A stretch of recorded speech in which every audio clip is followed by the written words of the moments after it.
Mike Menza from The Roots of Rhythm. This is the next episode that I'm excited about. Looky here.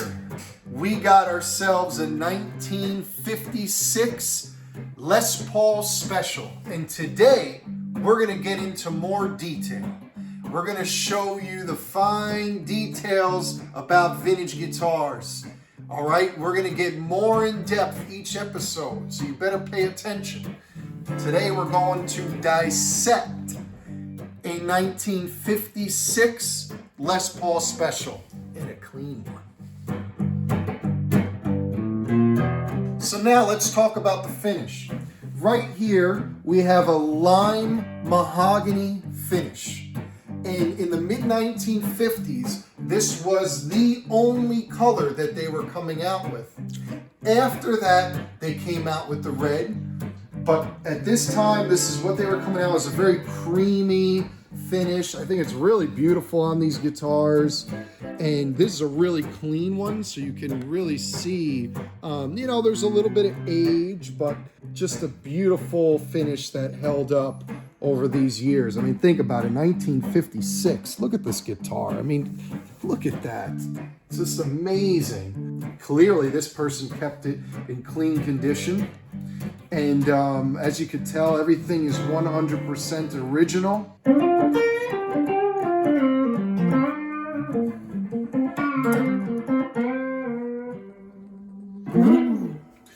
This Brazilian rosewood fingerboard very nicely complemented the mahogany wood, giving it a beautiful tone. Very small frets.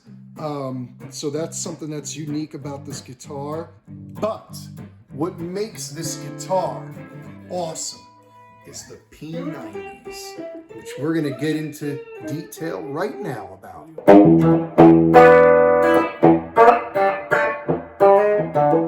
P-90s have such a beautiful tone, a very warm tone, and during this time, these were the only pickups that were available for Gibson guitars.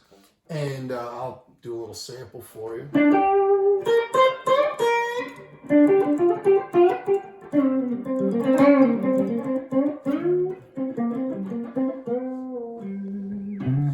Hey everybody, Mike asked me to come on in here and explain a little bit about 50s Gibson P-90 pickups. And maybe you buy one of these guitars, they're expensive guitars, but you want to know that you're getting the real deal and that they're original and from the 50s, and I'm going to show you the differences.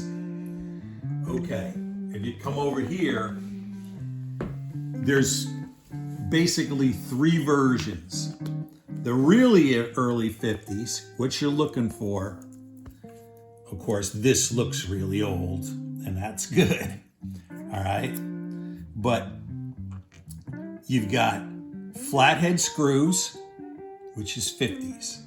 This is a really early one because it has the two black wires that are the leads and no what we'll call grommet. You'll see that on the next one. So this is a real early 50s, maybe even late 40s Gibson P-90. The next version, which you would find in this guitar, okay, a 56, would be the same thing. Black leads that come through a black grommet on the bottom and then go out to the lead cable.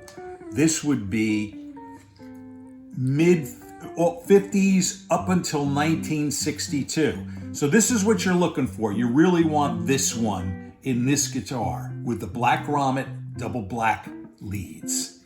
And this one ohms out at about 8.8, which is right for a P-90, flathead screws.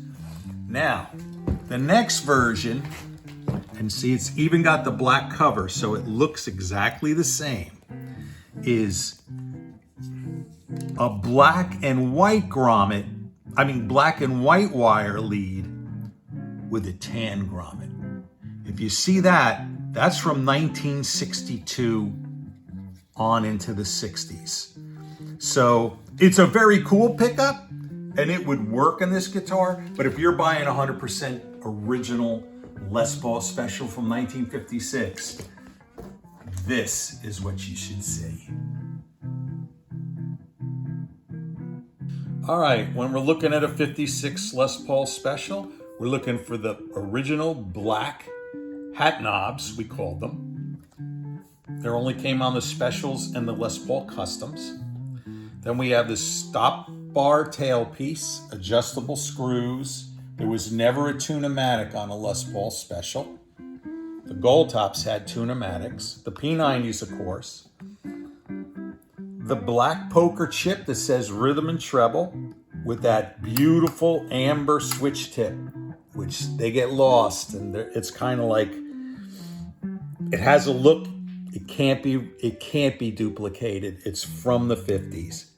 We have the small frets. You can tell they're original if you look really closely at the tangs.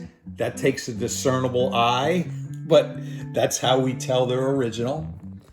All right, looking at the headstock, we have that beautiful gold silk screen logo of Les Paul with the word special. If it was a junior, it would be JR.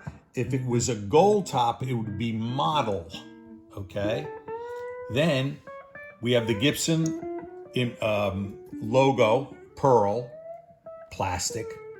And what's interesting about 56 is you'll see that it's a low logo, we call it, because it's very close to these two tuner posts. Gibson in 58 moves this up, so it's a little bit higher. And you'll see that on a 58 Les Paul, burst, special, whatever it is.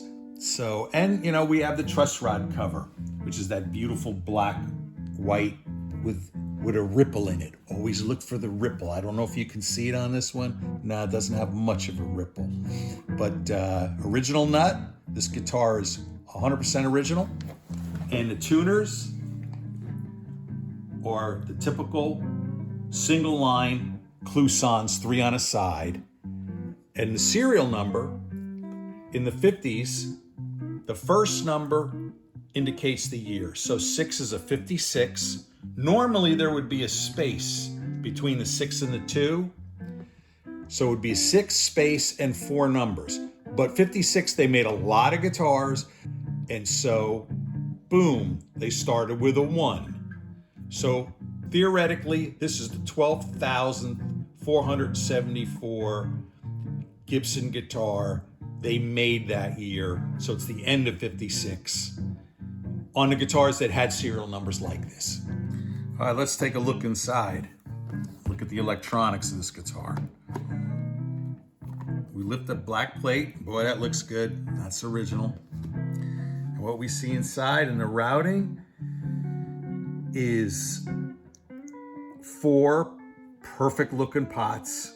They're probably Central Lab on these Gibsons. And what we call the capacitors, we call them bumblebees because they look like a bumblebee. They're striped. And you'll find these black capacitors in pretty much all the Gibson Les Pauls in the 50s. You're looking for that. Now these, we can't really read. I don't want to take them out. I don't want to disturb anything on a guitar that's this mint. Okay, if I was to pull one of these pots out, I'm going to show you a similar one. And what you'll see on the side of the pot is a pot code. And on this pot here, it's 134626. Now what that means is 134 designates the manufacturer of the pot, which is Central Lab, which you'll usually see in all these Gibsons. Then the 6, again, is like the headstock. That's the year, 1956. And then the last 2 digits, the 26, is the week that they were manufactured. So that would be the 26th week of 1956, which would probably be, I don't know if you figured it out, somewhere around July. So normally the pots are earlier than the guitar is made. So these are right. If they're July, they would probably be good for the end of 1956 and totally original. Hey everyone, I appreciate you watching today. I really love talking about guitars. My father loves talking about vintage guitars. There's a lot of people out there with questions, concerns, people who are interested in buying vintage guitars, and it's very important to pay attention to detail, especially something like the finish. Now, I have not been around a long time, meaning like I wasn't born in the era that these guitars were made or became popular. So, but it was in my family my whole life since I was born. So looking at these finishes after all these years, you really get an eye for what an original finish looks like. This is something that you really need to pay attention to when you are purchasing vintage guitars. So let's get a close look at the finish. It's a beautiful finish, and it's a rare occurrence that you could see something so clean.